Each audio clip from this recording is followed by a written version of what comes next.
अस्सलाम वालेकुम viewers, welcome to the programme Brass Tacks. I am your host Maryam Chaudhry और हमारे साथ तशरीफ रखते हैं हमारे डिफेंस एनालिस्ट जाहिद हामिद साहब। पिछला प्रोग्राम हमने कंक्लूड किया था ग्लोबल इंस्लेवमेंट पे। ये पार्ट 5 है इकोनॉमिक टेररिज्म की सीरीज में और आज हम गुफ्तगू को यहीं से जारी रखेंगे।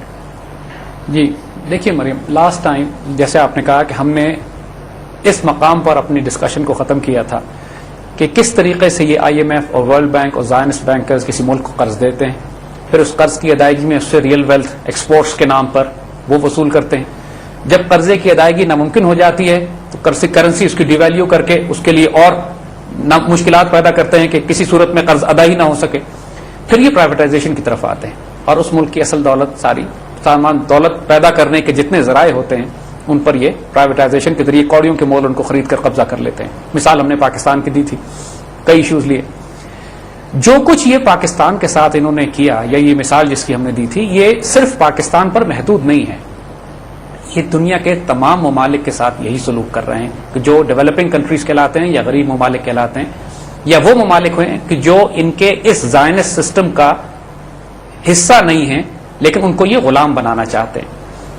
इसके लिए जो फंडामेंटल पैरामीटर्स हैं इनके कि तमाम इंसानियत को अपने काबू में लाने के लिए, अपने गलबे में लाने के लिए, उन पर कब्जा करने के लिए एक बुनियादी रिक्वायरमेंट इनकी ये है कि इंसानियत को छोटे छोटे मुल्कों और टेरिटरीज में तोड़ दिया जाए। यानी नेशनलिज्म का जो कॉन्सेप्ट है, जो ममालिक को छोटे छोटे ज्योग्राफी में तकसीम करने का मुल्क है, जिस तरह एक जेल खाने के अंदर आप कैदियों को भी अलग अलग दरबे में बंद करके जैसे बॉस्निया की बाल्कनाइजेशन थी, जिस तरह फर्स्ट वर्ल्ड वॉर के बाद इन्होंने पूरे दुनिया को तोड़ा, जिस तरह अभी मिडल ईस्ट को रीड्रॉ करने की बात कर रहे हैं, ये इनके लिए इसलिए जरूरी है कि बहुत ज्यादा बड़े मुल्क इनके काबू नहीं आते, मुश्किल होना शुरू हो जाती है। तो बड़े बड़े ममालिक को तोड़कर छोटा छोटा करना, ताकि छोटे छोटे मुल्क को एक नाम देके, एक ज्योग्राफी देके, एक झंडा देके, कौमी तराना देके उसको आइसोलेट कर देते हैं दूसरे मुल्क से। और उसके बाद जब वो छोटे छोटे मुल्क भी आपस में तिजारत करना चाहते हैं तो वो इनके बैंकिंग सिस्टम और इनके ज़ायनिस्ट इकोनॉमिक सिस्टम के थ्रू करते हैं। मिसाल के तौर पे पाकिस्तान और ईरान भी अगर आपस में कोई तिजारत करें तो US डॉलर्स में की जाती है, वही LCs खोली जाती हैं, लेटर ऑफ क्रेडिट उस तरह होते हैं, वही वर्ल्ड बैंकिंग सिस्टम इन्वॉल्व होता है। So not just that they control the international trade, आपस में कौमों के दरमियान जो तिजारत है उसको कंट्रोल करते हैं। इनके लिए ये आसान हो जाता है कि एक एक मुल्क को हड़प करें अलग अलग, जबकि बाकी तमाम ममालिक अपने सर्वाइवल के लिए अलग जंगें लड़ रहे होते हैं। जिस तरह हमने बात की, पहले इन्होंने अफगानिस्तान को हड़प किया, पूरी दुनिया तमाशा देखती रही। इन्होंने इराक को हड़प किया, फिर दुनिया अपना तमाशा देखती रही। अब ये ईरान या पाकिस्तान की बात कर रहे हैं। इनका जो कॉन्सेप्ट है किसी कौम को गुलाम बनाने का, वो यही है कि नेशन स्टेट्स को अलग अलग छोटे छोटे ब्लॉक्स में तोड़ा जाए, हालांकि खुद अपने लिए ये बड़े बड़े ब्लॉक्स बना रहे हैं, यानी कलेक्टिव सिक्योरिटी अरेंजमेंट कर रहे हैं। यूरोपियन यूनियन की मिसाल पिछली दफा हमने मिसाल दी थी, नॉर्थ अमेरिकन यूनियन की बात की थी कि जब ये कनाडा, अमेरिका और मैक्सिको मिलकर कलेक्टिव सिक्योरिटी अरेंजमेंट बड़ा बना रहे हैं। हम लोगों को ये नहीं चाहते हैं, किसी तरह ये नहीं चाहते कि पाकिस्तान एक इस्लामिक ब्लॉक बनाए या पाकिस्तान एक नेटो के साथ या हम एक एशियन रीजनल सिक्योरिटी ब्लॉक बनाए।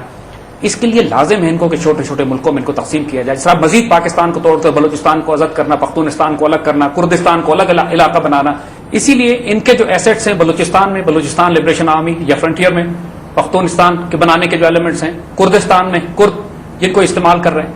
मकसद इनके प्राइमरीली दो हैं। एक मकसद इनका यह है कि बड़े बड़े ममालिक को तोड़कर छोटा किया जाए, सूबों को आपस में लड़ाया जाए, इथनिक लाइन्स पर, कौमियत की लाइन्स पर फसाद बर्पा करवाया जाए।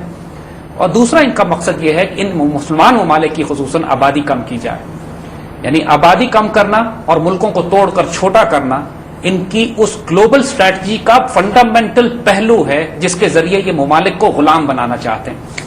देखिए साहब, आबादी कम करने के पीछे क्या गोल है? देखिए हम आपको अर्ज करते हैं, गोल तो डिफाइंड है, ग्लोबल इंस्लेवमेंट, पूरी दुनिया को हमने गुलाम बनाना है। बड़े ममालिक जो मुसलमान भी हों, खुसूसी तौर पर एटमी ताकत भी हों, उनके पास तमाम वसाइल भी हों, तो वो तो इतनी आसानी से गुलाम बनेगा नहीं।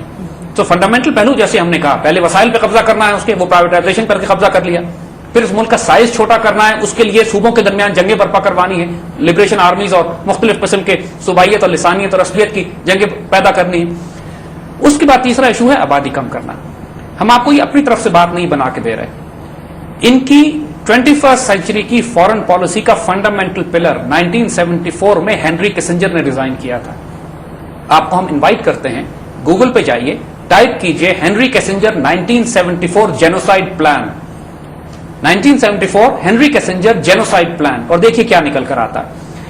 ہینری کیسنجر نے 1974 میں US فارن پالیسی کے لیے ایک ڈاکومنٹ ترتیب دیا تھا، ایک میمورینڈم بنایا تھا، جس کا مقصد یہ تھا کہ 13 بڑے بڑے ممالک میں آبادی کم کی جائے گی.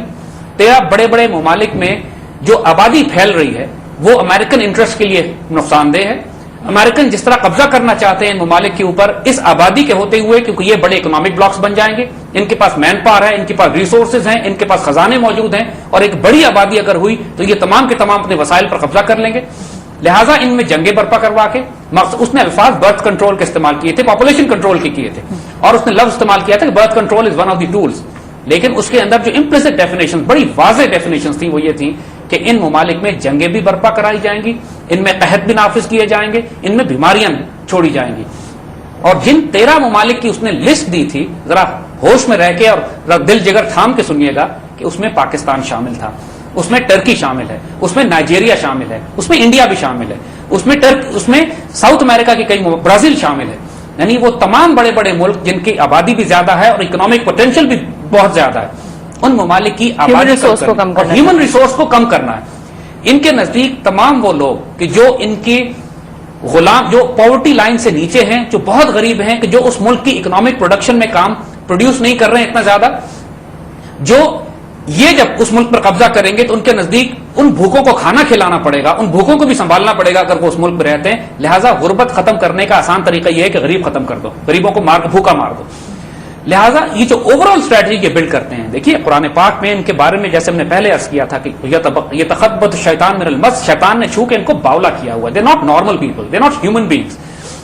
ان کے بارے میں بار بار قرآن ڈیفائن کرتا ہے کہ جب اس سے کہا جاتا ہے کہ زمین میں فساد نہ برپا کرو تو کہتے ہیں ہم تو ڈیموکریسی لانے والے ہیں، ہم تو امن و امان لانے والے ہیں، ہم تو ہیومن رائٹس لانے والے ہیں، ہم تو لبرٹی اور فریڈم آف ایکسپریشن اور فریڈم آف میڈیا کی بات کر رہے ہیں. جب اور ویری کیٹیگوریکلی ان کی ایک ایٹریبیوٹ کو قرآن ڈیفائن کرتا ہے کہ دنیا میں تو ان کی باتیں تمہیں بڑی خوبصورت لگیں گی. جیسے آج آپ کی تقریر سن لیجیے، سوٹ پہن کے خوبصورت سا آدمی کھڑا ہو کے اگر بات کرتا ہے، یو کی ناٹ بلیو کہ اس کے ہاتھوں سے وجود سے خون ٹپک رہے ہیں ان کروڑوں انسانوں کو جن کو یہ ہلاک کروانے کی سازش کر چکے ہیں اور کرتے ہیں. اور پھر یہ دنیا میں جب گھومتے اور پھرتے ہیں تو نسل کو، حرث کو، کھیتی کو، انسانوں کو تباہ برباد کرنے کی پلاننگ کر رہے ہوتے ہیں. ہینری کیسنجر کا 74 کا پلان جینوسائڈ پلان کہلاتا ہے، اور اس کا مقصد یہ تھا کہ ان تمام ممالک میں، اور اس نے 25 سال کا ٹارگٹ دیا، یعنی اس نے کہا کہ اگلے 25 سال کے بعد ہم اس پلان کو امپلیمنٹ کرنا شروع کریں گے. ابھی سے ہم اس پہ کام کریں گے. 21st سینچری کے شروع میں جا کے امپلیمنٹ ہونا شروع ہو جائے گا، اور ان ممالک میں ہم قحط، بیماریاں، جنگیں، these are the prime objective جس سے یہ آبادی کم کرتے ہیں. ان ایلیمنٹس کو بنیاد بنا کر اب ہم آپ کو ایکسپلین کرتے ہیں کہ یہ کس طریقے سے ممالک میں ان کو امپلیمنٹ کرنے جا رہے ہیں. زید صاحب اسی پہ ہم کنٹینیو کریں گے، لیکن اس سے پہلے we have to cut to a short commercial break. Welcome back viewers. Zahid صاحب ہمیں فوڈ کرائسس کے بارے میں بتا رہے ہیں جو آج کل کوائٹ ریلیونٹ ہے to the international and national scenario. Zahid صاحب پلیز ڈو کنٹینیو. دیکھیے ایک بات آج آپ نوٹ کی